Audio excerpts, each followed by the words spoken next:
Are you ready to unlock the true potential of your mind and achieve success beyond your wildest dreams? Look no further as we uncover the secrets of solving problems and reaching your goals as taught by the legendary Earl Nightingale. Join us as we explore the power of using your brain to shape your life and to discover how successful people are not those without problems, but those who have learned to solve them. Learn how to tap into the unused potential of your mind and set aside time each day to write down your primary goals and ways to improve upon them. Get ready to be inspired and take action toward a life-changing journey of self-discovery.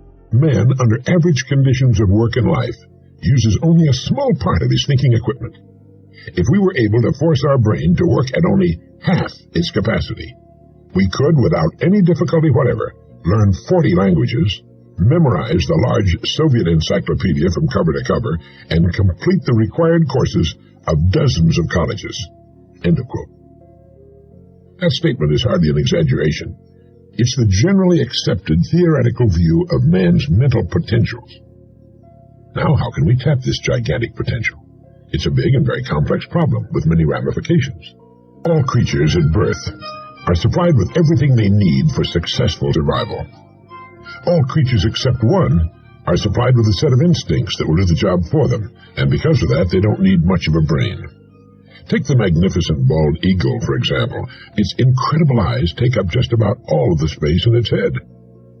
For the eagle, its eyes are the most important thing, and everything else works in unison with them. Its brain is tiny and rudimentary. It doesn't think or plan or remember, it simply acts in accordance with stimuli. And it's the same with most other living creatures. Even the beautiful porpoise with a much larger brain and the chimpanzee are easily tamed and taught. Only one takes 20 years to mature and has dominion over all the rest and the earth itself, and has today the power to destroy all life on earth in a couple of hours. Only one is given the godlike power to fashion its own life according to the images it holds in its remarkable mind. Everything fashioned by human beings is a result of goal setting. We reach our goals. That's how we know that the diseases that plague us will be conquered. We set goals to eradicate every disease that plagues us, and eradicate them we will, one by one. We have never set a goal that we have not reached, even landing on the moon, or are now in the process of reaching. No one ever made a purposeful accomplishment without a clear goal toward which to work.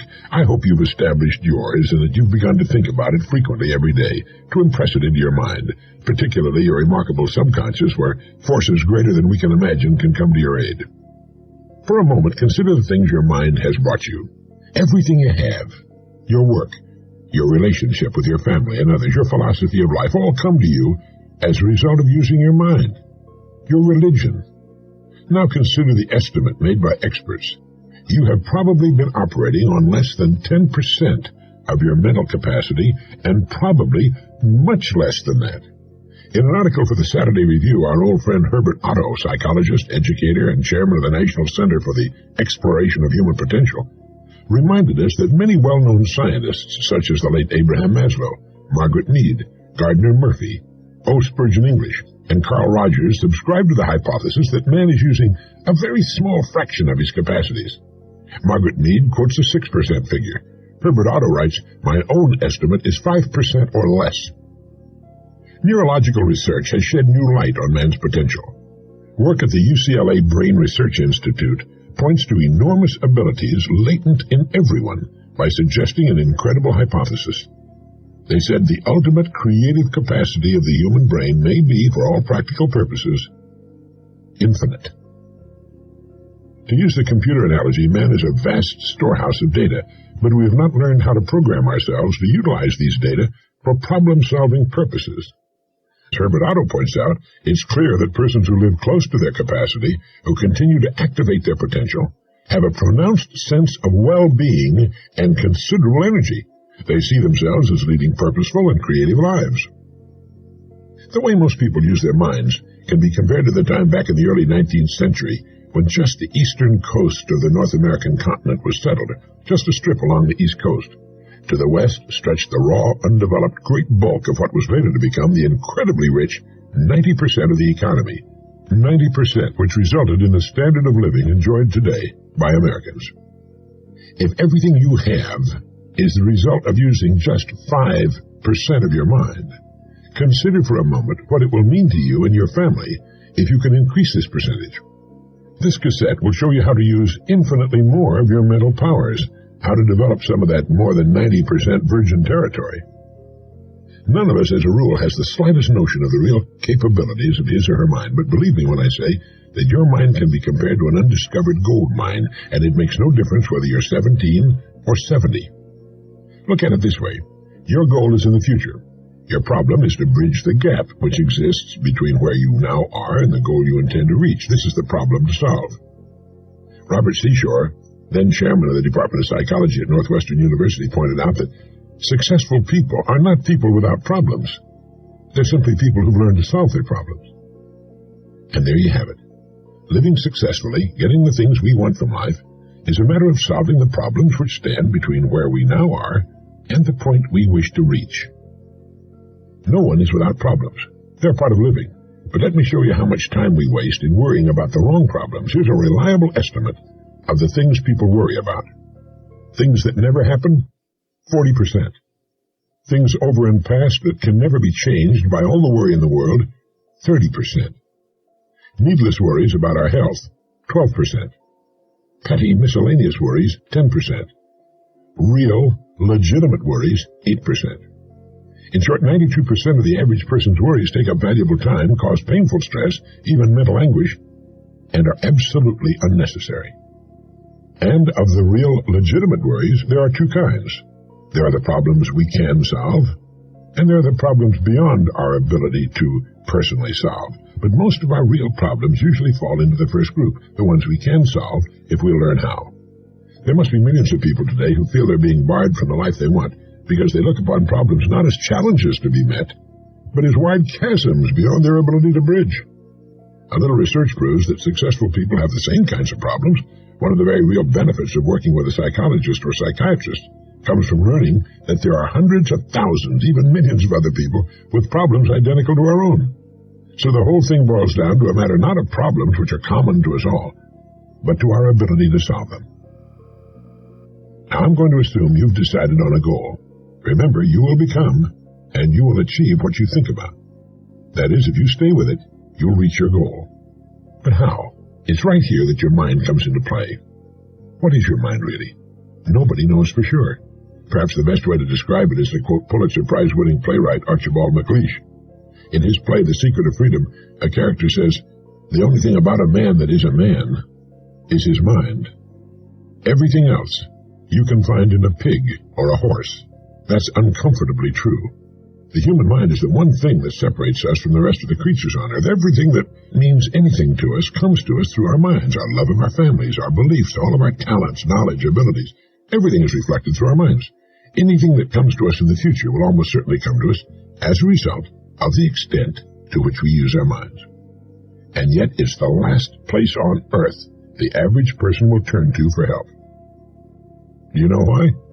Do you know why people don't automatically turn their own vast mental resources on when faced with a problem? It's because they've never learned to think. Now that is a fact, believe it or not. Most people never think at all during the entire course of their lives. They remember, but that's not thinking creatively or in new directions. They react to stimuli, but again, that's not thinking. Remembering to set the alarm at night and getting up when it rings in the morning does not take thought, nor does showering, shaving, getting dressed, eating breakfast, going to work. At work, we once again fall into comfortable routines. At quitting time, we go home and start repeating the process. Most people, let me say it again, do not know how to think.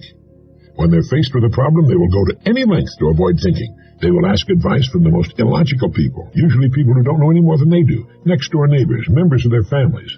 Very few of them have reference books, but much more important than that, only one in I don't know how many thousands will take a large notepad, write the problem at the top of the page, and then deliberately turn on his or her thinking apparatus. But some people do think. They do indeed. In order to reflect a moment on the human mind, consider what it's accomplished. As you do, realize that we are developing so rapidly that we've come further in the realm of progress in the past 50 years than in all the preceding 10,000 years of human civilization. We've reached in the area of ideas and human advancement a plateau so high it was undreamed of by even the most optimistic forecasters as recently as 30 years ago. But every new idea triggers additional ideas, so that now we're in an era of compounding advancement on every front and in every area that stagger the imagination. The harnessing of the power of the sun in our atomic plants and ships, the speed of light computers which in minutes save months and years of calculating drudgery. Every man-made thing you see and touch spawned from the most powerful agency in the world, the human mind. Dr. Harlow Shapley of Harvard has said that we're now entering an entirely new age of man. He calls it the Psychozoic age, the age of the mind. And you, my friend, own one, free and clear. Now let's look at a few facts.